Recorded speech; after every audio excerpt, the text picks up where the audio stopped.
तो आज का टॉपिक क्या है? Accounting concepts.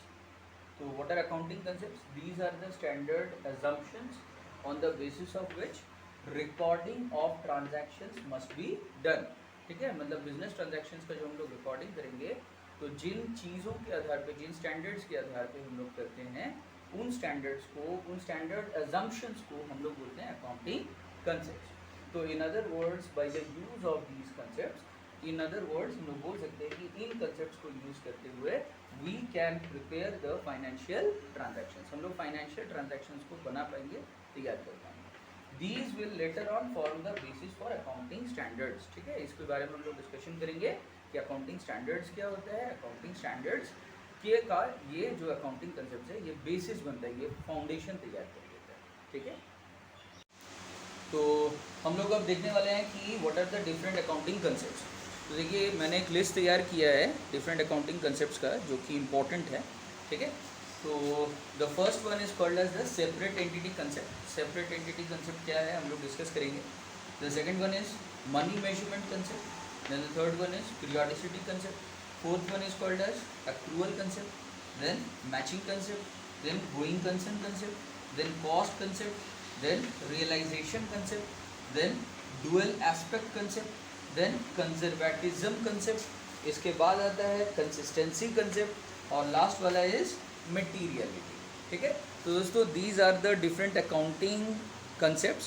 लेकिन इन सारे concepts में से हम लोग 3 अकाउंटिंग कंसेप्ट्स को फंडामेंटल अकाउंटिंग assumptions बोलते हैं। ठीक है, out of all these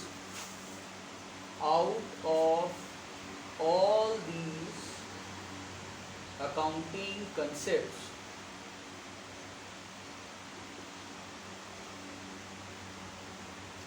three are called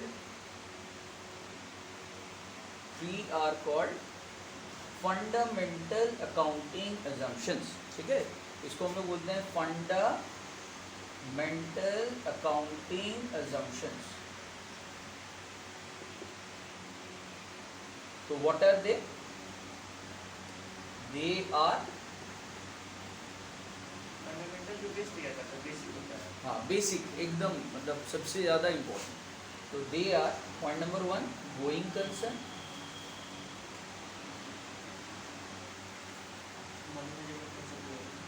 then second is called as consistency and the third one is called as accrual concept। ये सब कहाँ लिखा हुआ है? ये 3 फंडामेंटल अकाउंटिंग assumptions हैं। These are written in accounting standard 1। ठीक है, These are written in accounting standard, मैं AS लिख रहा हूँ, AS1 accounting standard 1। and what is the accounting standard known as? It is called as disclosure of accounting policies। Disclosure of accounting policies। ठीक है, तो these 3 are called as fundamental accounting assumptions। ठीक है, what are they? Going concern, the second is consistency, and the third one is called as accrual concern। These are written in accounting standard 1, which is called as disclosure of accounting policies, right?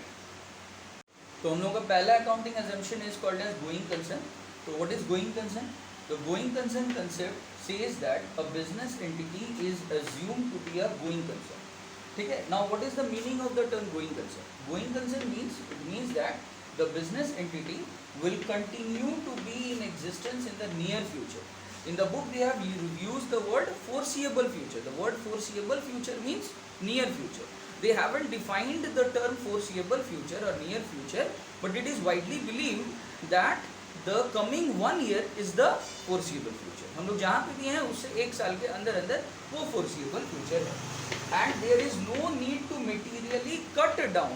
ठीक है, materially cut down, they are using the word curtail in the books। ठीक है, तो cut down, curtail करना मतलब क्या होता है? कट डाउन करना मतलब स्केल ऑफ ऑपरेशंस को रिड्यूस करना, the scale of its operations, or to liquidate, that is shutting down the business। liquidate करना मतलब क्या होता है? शट डाउन करना बिजनेस को। मतलब कुल मिलाकर के बात ये है कि एक बिजनेस एंटिटी फोर्सिएबल फ्यूचर में एग्जिस्टेंस में रहेगा और हम लोग उसको उसका जो स्केल ऑफ ऑपरेशंस है वो हम लोग देखेंगे कि वो उसको बरकरार रख पाया है, और सिर्फ इतना ही नहीं बल्कि वो कभी भी उसका जो लिक्विडेशन नहीं होगा, मतलब वो कभी भी अपना बिजनेस को शट डाउन नहीं करेगा, ऐसा हम लोग मान के चलेंगे। It is our fundamental accounting assumption. कोई भी बिजनेस एंटिटी ना तो वो बंद होगा, ना तो उसका स्केल ऑफ ऑपरेशंस कम होगा, मटेरियली कट डाउन किया जाएगा, और वो नियर फ्यूचर में, कमिंग फ्यूचर में it will continue to be in existence. ठीक है, अब हम लोग जानते हैं कि ऐसा हर वक्त ऐसा होता नहीं है, बहुत सारे बिजनेस एंटिटीज एक्चुअली में शट डाउन हो जाते हैं। तो इन दैट केस क्या करना है, तो देखिए इधर इसके केस में मैंने नेक्स्ट पैराग्राफ में लिखा है कि if such a need exist, अगर इस तरह का कोई नीड आपको लग रहा है कि एग्जिस्ट कर रहा है कि बिजनेस एंटिटी बंद हो सकता है, तो इन दैट केस क्या करिएगा, then the financial statements have to be drawn up. तो जो फाइनेंशियल स्टेटमेंट्स आप बनाइएगा वो एक डिफरेंट बेसिस पे बनाइएगा, अभी जो बेसिस आप चुन रहे हो उससे अलग तरीके से बनाना पड़ेगा, और and such basis must be disclosed, और आपको उस जो भी बेसिस आप चुन रहे हो उस बेसिस को आपको बुक्स ऑफ अकाउंट्स में क्या करना पड़ेगा, डिस्क्लोज करना पड़ेगा। मतलब आपको बताना पड़ेगा कि आप अपना बिजनेस एंटिटी को शट डाउन करना चाहते हो और इसीलिए आपने ये बेसिस ऑफ अकाउंटिंग चूज किया। हाँ, तो हम लोगों का जो दूसरा टॉपिक है वो है कंसिस्टेंसी। तो what is consistency? As per this concept accountants can choose any accounting policy for recording of business transactions। ठीक है, तो कंसिस्टेंसी कंसेप्ट क्या कहता है, बोलता है कि you can choose any accounting policy you want। ठीक है, there are several accounting policies which are available throughout the world। ठीक है, such as for example depreciation can be recorded using the straight line method, it can also be recorded using the written down value method, that is the diminishing balance method। You can choose anything you want, there is no problem about it, but whatever accounting policy you choose it must be followed regularly। मतलब आपको क्या करना पड़ेगा, आपको उसको regularly follow करना पड़ेगा। Make sure that you follow it regularly. However whatever accounting policy is selected must be regularly follow. ठीक है, ये रेगुलरली फॉलो करना बहुत इंपॉर्टेंट है, ईयर आफ्टर ईयर, मतलब हर साल आपको यही फॉलो करना पड़ेगा। A change in the accounting policy is allowed. ठीक है, चेंज अलाउड है but only as per the following situations. ये फॉलोइंग सिचुएशंस के हिसाब से ही खाली अलाउड है। तो क्या क्या है? Point number 1, in order to comply with the statute.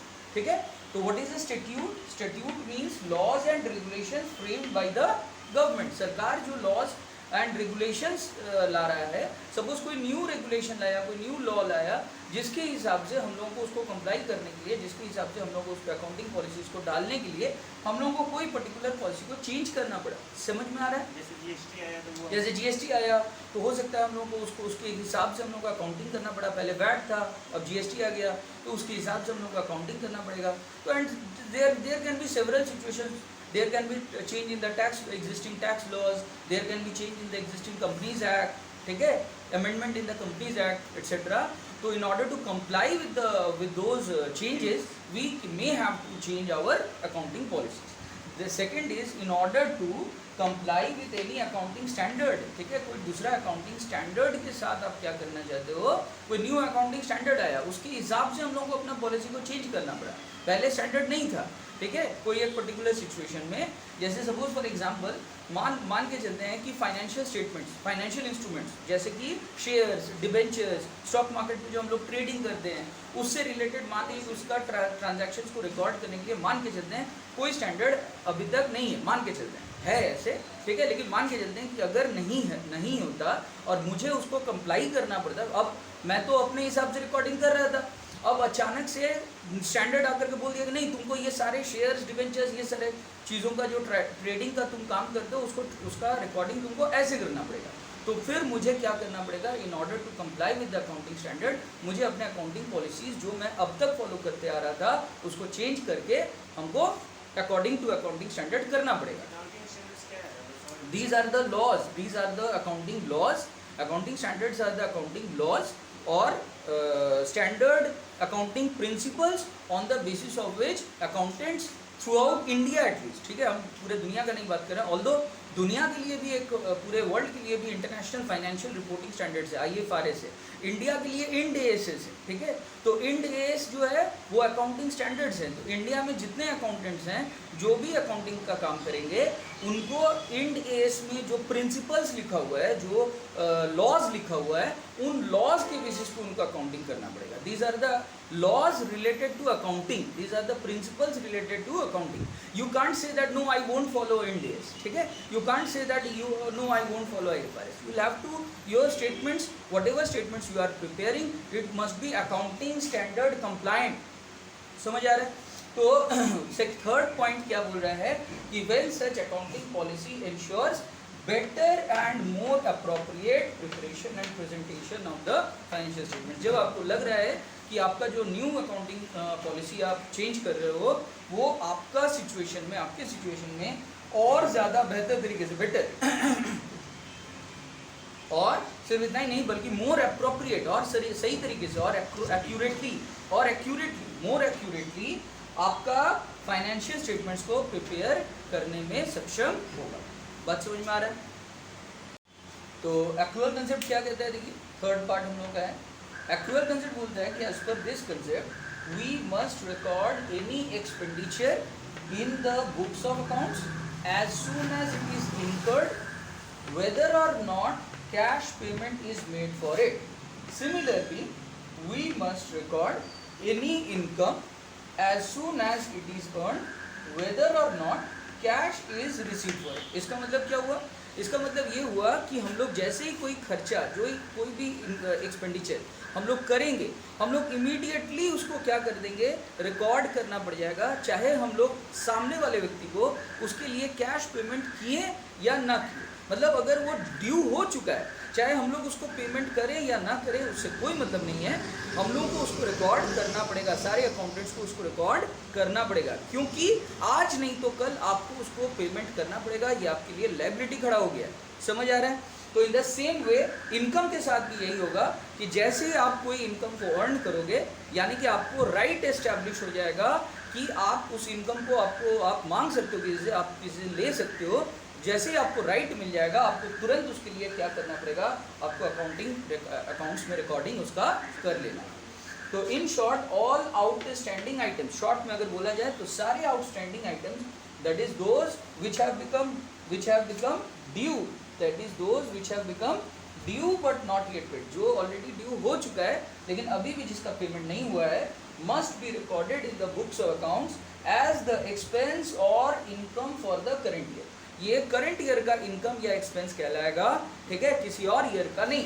For example देखिए, एग्जाम्पल में मैंने क्या दिया है, मान के चलते हैं कि कोई एक बिजनेसमैन सैलरी पेड कर चुका है 10,000 रुपीज़ का, और कुछ सैलरी उसका ड्यू हो चुका है, यानी कि which is the outstanding salary which is 2,000 rupees. तो हम लोग का जो करंट ईयर का टोटल सैलरी एक्सपेंडिचर होगा, जो कि हम लोग प्रॉफिट एंड लॉस अकाउंट में डिस्क्लोज करेंगे, वो हो जाएगा इन दोनों का सम टोटल, यानी कि 10,000 जिसका आप पेमेंट कर चुके हो और 2,000 जो आपका ड्यू है लेकिन आपने पेमेंट नहीं किया, तो टोटल मिलाकर के आपका जो सैलरी एक्सपेंडिचर होगा for the current year that will be 12,000 rupees.